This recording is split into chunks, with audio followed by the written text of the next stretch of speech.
कुछ समय पहले हुई एक रिसर्च ने देश में हलचल मचा दी थी, जिसके तहत तमाम राजनीतिक पार्टियों और विचारकों में बहस छिड़ गई कि आखिर भारत का असली मूल निवासी कौन है और क्या आर्य बाहर से आए थे। दरअसल हड़प्पा सभ्यता के प्रमुख स्थानों में एक हरियाणा का राखी गढ़ी भी था, जहां 4500 साल पुराने नर कंकाल के डीएनए का टेस्ट किया गया। जब रिपोर्ट सामने आई तो वो बेहद ही चौंकाने वाली थी। हुआ ये कि कंकाल के डीएनए में R1A1 जीन नहीं मिला। इसका मतलब ये है कि इसमें आर्य जीन नहीं पाया गया। इस रिसर्च के चलते भारत के मूल निवासियों के इतिहास पर बड़ा सवाल खड़ा हो गया। आखिर क्या थी ये रिपोर्ट, चलिए देखते हैं। हेलो फ्रेंड्स, मैं हूँ श्वेता सिंह। यूनिवर्सल फैक्ट्स की दुनिया में आपका स्वागत है। रिसर्च के परिणाम सामने आने के बाद आर्य और द्रविड़ों के बीच अच्छी खासी बहस छिड़ गई कि पहला भारतीय कौन था और यहाँ के मूल निवासी कौन थे जो बाहर से आए और किसने यहाँ आक्रमण किया और यहीं बस गए। सवाल उठने लगा है कि कौन विदेशी थे और कौन स्वदेशी। दरअसल ये सवाल तब उठा जब हरियाणा के राखी गढ़ी में जमीन खोदने पर करीब 4500 साल पुराने अवशेष मिले। पुणे के डेक्कन कॉलेज ऑफ आर्कियोलॉजी के प्रोफेसर वसंत शिंदे की निगरानी में एक टीम ने 2015 में राखी गढ़ी के मिट्टी के टीलों की खुदाई की, जहां राखी गढ़ी और इसके आसपास करीब 900 एकड़ के दायरे में 7 टीले मिले। जब इनके डीएनए सैंपल को लखनऊ के Birbal Sahni institute of palaeobotany के जेनेटिसिस्ट नीरज राय ने स्टडी की तो सामने आया कि राखी गढ़ी में मिले कंकाल से R1A1 जीन, यानी जिसे आर्य जीन कहते हैं, नहीं मिला, जिसने पूरी दुनिया का ध्यान अपनी ओर खींच लिया। एक नजर राखी गढ़ी पर भी डाल लेते हैं कि राखी गढ़ी क्या है और ये क्यों महत्वपूर्ण है। आखिर राखी गढ़ी क्या है? हरियाणा के हिसार में है राखी गढ़ी। ये एक ऐसा इलाका है जहाँ सबसे पुरानी सभ्यता यानी हड़प्पा के अवशेष मौजूद हैं। ये ऐसा गांव है जो अभी पूरी तरह से विकसित नहीं हो पाया है। यहाँ पक्की सड़कें भी नहीं हैं। आप सिर्फ कच्चे रास्ते के जरिए ही पहुँच सकते हैं। लेकिन रिसर्च के लिहाज से देखा जाए तो ये एक काफी महत्वपूर्ण क्षेत्र है। दरअसल यही वो जगह है जहाँ कभी विकसित और सुनियोजित शहर हुआ करते थे। हालांकि अब वो विकसित शहर इस गांव की मिट्टी में दफन है। यहाँ सिंधु घाटी सभ्यता के बड़े शहर के अवशेष मिले हैं, जिनसे साबित होता है कि ये प्राचीन सभ्यता वाला एक शहर था। खुदाई में यहाँ मोहरें, जानवरों की आकृति वाले खिलौने, मिट्टी के बर्तन, जानवरों की छाप वाली ईंटें, मुद्रा, डिजाइन वाले बर्तन आदि मिले। समय समय पर यहाँ खुदाई चलती रहती है। यानी हम कह सकते हैं कि भारत में राखी गढ़ी एकमात्र ऐसा गांव है जहां एक ही जगह पर हड़प्पा युग के पूर्व, मध्य और उत्तर समय के अवशेष देखे जा सकते हैं। स्थानीय लोगों का कहना है कि जो लोग करीब 5000 साल पहले यहाँ रहते थे वे हमसे ज्यादा एडवांस थे। उनका आर्किटेक्चर बेमिसाल था। वो पक्की ईंटों से बने घरों में रहते थे। खोज करने का आइडिया कैसे आया, शुरुआत कैसे हुई? बताते हैं कि जानवर चराने के लिए जब चरवाहे राखी गढ़ी के टीलों पर पहुँचे तो उन्हें कुछ ऐसा मिला जिनसे साबित होता है कि वहाँ काफी साल पहले कोई विकसित सभ्यता थी। हालांकि अब वो नष्ट हो चुकी है। जानकारी मिलते ही इन टीलों की खुदाई की गई, जिसमें प्राचीन सभ्यता यानी हड़प्पा सभ्यता होने के कई अवशेष मिले। खोजकर्ताओं को यहाँ 5 वेदियाँ मिली। साथ ही एक ऐसी जगह भी मिली जहाँ शायद बलि दी जाती थी। इस दौरान कब्रिस्तान और उसमें कुछ नर कंकाल भी मिले, जिनमें से 3 महिलाओं के थे। इन शवों के पास कुछ बर्तन नुमा चीजें भी मिली, जिन्हें देखकर अंदाजा लगाया गया कि इन बर्तनों में शायद खाने की चीजें रखी होंगी। 1963 में इस जगह को एक ऐसी जगह के तौर पर जाना गया जहां सिंधु घाटी सभ्यता के अवशेष मौजूद थे। 1998 से 2001 के बीच यहाँ फिर से खुदाई हुई।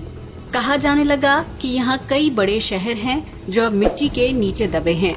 लेकिन जब 2015 में टीला नंबर 7 की खुदाई की गई तो ऐसे कंकाल मिले जिसकी डीएनए रिपोर्ट चौंकाने वाली थी। क्या थे नतीजे? पहला नतीजा, हड़प्पा सभ्यता के लोग संस्कृत और हिंदू संस्कृति के मूल स्रोत नहीं थे। दूसरा नतीजा, हड़प्पा सभ्यता के लोग आर्यों के मुकाबले द्रविड़ों के ज्यादा करीब थे। तीसरा नतीजा, आज के भारतीय और हड़प्पा सभ्यता के लोगों में जेनेटिक रिश्ता है। चौथा नतीजा, हड़प्पा सभ्यता के लोग दक्षिण भारतीयों से मिलते जुलते थे। इन सब से साबित होता है कि सिंधु घाटी सभ्यता के लोग उस वंश के लोगों जैसे नहीं थे जैसे आज उत्तर भारत के लोग हैं। दरअसल कंकाल के डीएनए सैंपल नियोलिथिक ईरानी किसानों के सैंपल से ज्यादा मेल खाते मिले बजाय उत्तर भारत के लोगों से। इतना ही नहीं, उनमें एंसेस्ट्रल साउथ इंडियन जीनोम का भी एक हिस्सा पाया गया। इस मामले की जांच के लिए डीएनए सैंपल को हार्वर्ड मेडिकल स्कूल के जेनेटिक्स डिपार्टमेंट में भी भेजा गया, जहां इस बात की पुष्टि हुई कि एंसेस्ट्रल साउथ इंडियन ईरानी किसानों और स्थानीय द्रविड़ जातियों का मिश्रण है। कंकाल के डीएनए सैंपल का तमिलनाडु के नीलगिरी की इरुला आदिवासियों के डीएनए से भी मेल जोल दिखा, यानी इस कंकाल का डीएनए उत्तर भारत के लोगों से कम और दक्षिण भारतीयों से ज्यादा मेल खाता था। R1A1 जीन ने मचाई खलबली। ये सारा खेल एक जीन का है जिसका नाम है R1A1। इसे समझने से पहले हमें ये जानने की जरूरत है कि भारत में कौन सी दो नस्लें पाई जाती हैं, तभी हम इसे सही से समझ सकते हैं। दरअसल भारत में दो तरह की नस्लें पाई जाती हैं।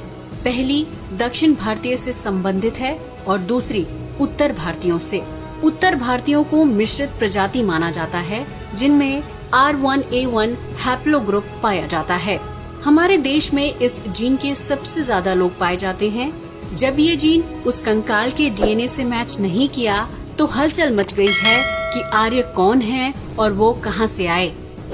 भारत के असली मूल निवासी कौन हैं? जैसा कि हम सभी जानते हैं कि अब तक आर्यों को भारत का मूल निवासी माना जाता है, जो बाद में यूरेशिया की तरफ चले गए। लेकिन इस रिसर्च ने आर्यों के मूल निवासी होने पर सवाल खड़े कर दिए हैं। राखी गढ़ी में मिले कंकाल के बाद कहा जाने लगा है कि आर्यों ने भारत पर आक्रमण किया था। करीब 4000 साल पहले इंडो आर्यन नाम की एक प्रजाति ने भारत में कदम रखे, जो पोलैंड से लेकर मिडिल एशिया तक की स्टेपी यानी घास के मैदान से आए थे। जब वो यहाँ पहुँचे तो उन्होंने यहाँ पहले से रह रहे लोगों से लड़ाई झगड़ा किया। अब आप सोच रहे होंगे कि यहाँ जब आर्य पहले से नहीं थे, वो आकर बसे, तो पहले से रहने वाले लोग कौन थे? तो इसका जवाब है द्रविड़। द्रविड़ों को भारत का मूल निवासी माना जाता है, जो आर्यों के आने से पहले यहाँ रहते थे। लेकिन आर्यों ने यहाँ आकर उन पर आक्रमण कर दिया। जैसे ही ये बात सामने आई कि आर्यों ने यहाँ आकर आक्रमण किया, लोगों के साथ मारपीट और खून खराबा किया, तो कुछ कट्टरपंथियों, राष्ट्रवादियों और हिंदू वासियों को ये बिल्कुल भी अच्छा नहीं लगा। उन्हें ये बात नागवार लगी। वे नहीं मानते कि आर्यों ने ऐसा कुछ किया होगा। वहीं इतिहासकारों का कहना है कि जब आर्यों ने आक्रमण किया तो सिंधु सभ्यता नष्ट हो गई और यहाँ हिंदू भारत की नींव रखी। सिंधु घाटी सभ्यता के लोग हिंदू सभ्यता की शुरुआत करने वालों से अलग थे और हमारे वेद लगभग 1500 ईसा पूर्व के हैं, जिससे ये सामने आता है कि तब तक सिंधु सभ्यता के शहर नष्ट हो चुके थे, यानी हमारे देवता सिंधु सभ्यता के बाद आए।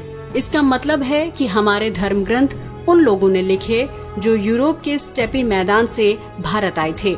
राखी गढ़ी में मिले कंकाल और दक्षिण भारतीय लोगों के डीएनए को मिलाने पर एक और बात सामने आई कि सिंधु घाटी की सभ्यता के दौरान शुरुआती द्रविड़ भाषा बोली जाती थी। तो ये थे कुछ ऐसे तथ्य जिनकी वजह से आर्यों के आगमन और उनके अस्तित्व पर सवाल उठने लगे। दोस्तों, आपको क्या लगता है, कौन पहले आए थे, द्रविड़ या आर्य? क्या आर्यों ने द्रविड़ों पर आक्रमण किया? अपनी राय हमें जरूर दें।